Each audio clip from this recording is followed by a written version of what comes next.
Hello guys, मेरा नाम है विकास और आज हमारे पॉडकास्ट पे आए हैं आयुष भैया, जिनका खुद का दिवाकर इन्फोटेक नाम से बिजनेस रन करते हैं खुद, और उन्हीं के साथ इनका आइसक्रीम पार्लर चेन भी है। तो कैसे सर, आप हमारे बस पॉडकास्ट में आके कैसा बहुत लग रहा है बढ़िया, आपको? बहुत अच्छा लग रहा है मुझे। तो चलिए आज का पॉडकास्ट स्टार्ट करते हैं। तो हमारा सबसे पहला क्वेश्चन ये है कि एक जो सक्सेसफुल बिजनेस रहता है उसको रन करने के लिए सबसे इम्पोर्टेंट फैक्टर क्या रहता है? क्वालिटी, प्राइस रहता है या सर्विस रहता है? देखो, जैसे कि जहाँ मैं बैठा हूँ, मैं रिटेल करता हूँ यहाँ से। मेरे जो 2 आइसक्रीम पार्लर है वो भी रिटेल स्टोर्स ही है। तो उसके अंदर मैं जो मानता हूँ, मेरे अकॉर्डिंग सर्विस ही सबसे बेस्ट है। अगर आप सर्विस नहीं दोगे कस्टमर को तो वो रिपीट नहीं होगा। तो सबसे पहले तो मैं सर्विस को मानता हूँ। सेकंड पे मैं मानता हूँ क्वालिटी को प्रोडक्ट की। और थर्ड पे है प्राइस। क्योंकि सर्विस नहीं है, जब तक कस्टमर रिपीट नहीं होगा तो आपका बिजनेस ग्रोथ नहीं करेगा। आप एक बार कमा लोगे, दूसरी बार नहीं कमा पाओगे। सर्विस मेरे हिसाब से सबसे बेस्ट है। सबसे ऊपर मैं सर्विस को ही रखता हूँ। और भैया सबसे सेकेंडली मेरा जो क्वेश्चन है वो था कि आपका सबसे फर्स्ट जो रिस्क था बिजनेस में वो क्या था? सबसे पहला रिस्क जो मेरा शुरू से रहा है, और मैंने जब शुरू से, मेरे एक टीचर थे बिजनेस स्टडीज़ के, उन्होंने यही सिखाया था, फर्स्ट कमर एडवांटेज आपको स्टार्टिंग में नहीं मिलेगा, लेकिन मिलेगा ज़रूर। और वही मेरा रिस्क रहा है अभी तक। मैंने जहाँ भी कुछ भी स्टार्ट किया है वो मैंने फर्स्ट कमर एडवांटेज से ही स्टार्ट किया है। जैसे कि यहाँ की भी बात करें तो मैं यहाँ भी फर्स्ट कमर था। स्टार्टिंग में मेरे को बहुत स्ट्रगल किया मैंने। यहाँ मेरे पास कस्टमर्स नहीं थे, मेरे पास काम नहीं था। लेकिन वही है कि आज मेरे को फर्स्ट कमर एडवांटेज मिलता है। यहाँ पर 10 शॉप है, 10 के बाद में मेरे कस्टमर ऐसे हैं वो मेरे पास ही आते हैं अभी भी। तो ये एक रिस्क भी है और एक ये फ़ायदा भी है। तो ये रिस्क लेना मैं बार बार चाहूँगा और अगली बार भी मैं ये रिस्क लूँगा। और जैसे कि कोई 20-22 साल का पर्सन हो, वो नया बिजनेस स्टार्ट करे, तो वो कैसे करे अपने हिसाब से?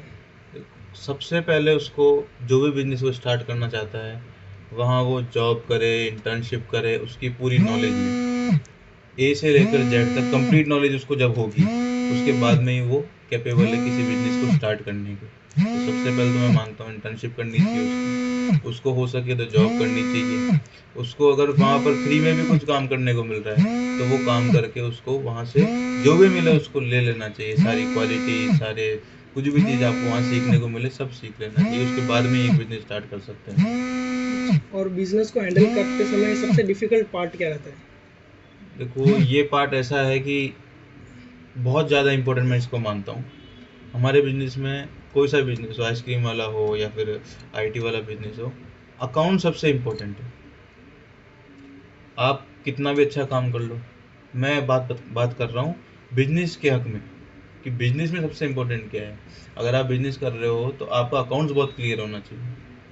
आप कितना भी कमा लोगे, कितना भी पैसा अपने पास आया, कितना अपन ने दिया, कितना अपन ने बनाया, लेकिन अगर अपना अकाउंट्स क्लियर नहीं है तो आप उस बिजनेस को दिखा भी नहीं सकते हो कि अपना क्या प्रॉफिट हो रहा है, क्या लॉस हो रहा है।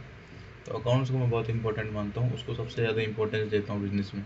मैं कितना भी कमाता हूँ, कितना भी नुकसान करता हूँ, लेकिन वो सब का अकाउंट मेरे पास में होता है। और इसके अलावा जो ऑनलाइन प्लेटफॉर्म्स है, अमेजोन, फ्लिपकार्ट, वो बिजनेस पे इफेक्ट डालते हैं? वो क्या बिजनेस पे इफेक्ट डालेंगे सर, वो सब अपनी अपनी थिंकिंग है। उसको अपन पॉजिटिविटी भी ले सकते हैं, नेगेटिवली भी ले सकते हैं, लेकिन मैं कभी उसको नेगेटिवली नहीं लेता हूँ। वो अपना चला रहे हैं, मैं अपना चला रहा हूँ। उनसे मेरे को लगता है कि हाँ, मैं एक बहुत ज़्यादा कैपेबल हो रहा हूँ कंपटीशन को फाइट करने के लिए। तो मेरे अकॉर्डिंग ऐसा नहीं है कि वो कोई मेरे को इफेक्ट कर रहे हैं, उससे कोई फ़र्क नहीं पड़ रहा, क्योंकि मेरी सर्विसेज तो वो कभी दे ही नहीं पाएंगे। जो मेरी सर्विसेज है वो कभी नहीं दे पाएंगे। वो ओनली लैपटॉप बेच सकते हैं, तो लैपटॉप तो सब बेच रहे हैं, लेकिन जो सर्विसेज हम प्रोवाइड कर रहे हैं वो कोई नहीं कर पाएगा। ये मेरी श्योरिटी है। तो ऐसे कोई इफेक्ट नहीं है हमारे को। और आप किसी नए बिजनेस में एंटर करना चाहते हैं आप? एंटर तो करना चाहता हूँ, लेकिन उसके लिए भी थोड़ा टाइम लगेगा। एक बहुत बड़ा है विचार, लेकिन टाइम लगेगा उसके अंदर। तो वो भी बताना सही नहीं है, जब तक होगा नहीं जब तक बताएंगे नहीं। तो sir, thank you so much for coming with our podcast. बिल्कुल सर, वेलकम आपका। थैंक बहुत यू अच्छा लगा सर आपसे मिलकर। Thank you so much. Please like, share and subscribe. Thank you.